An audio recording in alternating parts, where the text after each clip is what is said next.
Hey, what's up mga kaballers? Maligayang pagbabalik sa aking channel. Halina't pag-usapan natin ang balitang Precious Achiuwa sa Warriors trade na Kevon Looney sa Knicks babagsak. At ang balitang Team USA inilabas na ang 100% lakas. Tara na't pag-usapan natin yan dito sa Basketball Hotshots.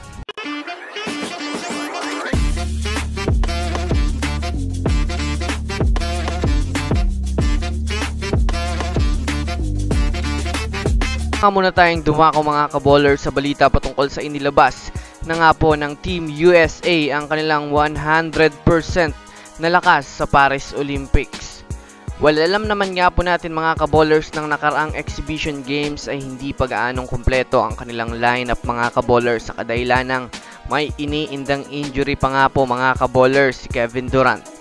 Kaya marami ang usap-usapan ng nakaraan na hindi pa kompleto ang lakas ng Team USA. Ngunit sa naging unang laro nga po mga kaballers ng Team USA kanina kontra sa team ng Serbia ay masasabi nating pinakita na nga po ng Team USA ang kanilang 100% lakas mga kaballers dahil sa paglalaro na ni Kevin Durant. Mga kaballers, bagamat man nga po mga kaballers mayroong Nikola Jokic itong Serbia ay hindi nga po masyadong nahirapan ng Team USA dahil sa naging mainit na tandem ni Kevin Durant at LeBron James na nakapagtala ng combined 44 points.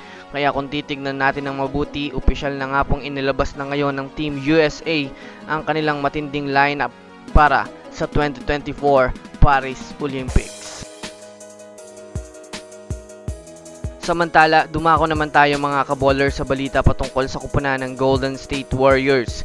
Kamakailan lang nga po mga kaballers nang matapos ang naging mainit na usap-usapan patungkol sa trade ni Lauri Markkanen papunta sa Golden State Warriors. Ngunit sa ngayon nga po mga kaballers ay mayroon na naman nga pong panibagong trade ang umiinit ngayon. Ito nga po mga kaballers ang trade kay Precious Achiuwa sa Warriors. Nakasalukuyang pinag-uusapan na nga po ng front office ng New York Knicks at ng Warriors. Ito ay dahil na rin naman mga kaballers sa naghahanap ngayon ng New York Knicks ng panibagong veteranong big man at ang tinatarget nga po nilang makuha mga kaballers ay itong si Kevon Looney. Kumbaga mapupunta sa Golden State Warriors itong si Precious Achiuwa habang matatanggap naman nga po mga kaballers ng New York Knicks itong si Kevon Looney.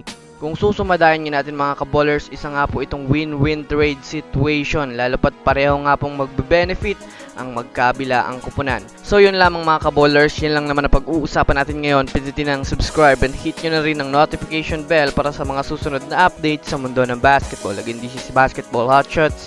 Thanks for watching.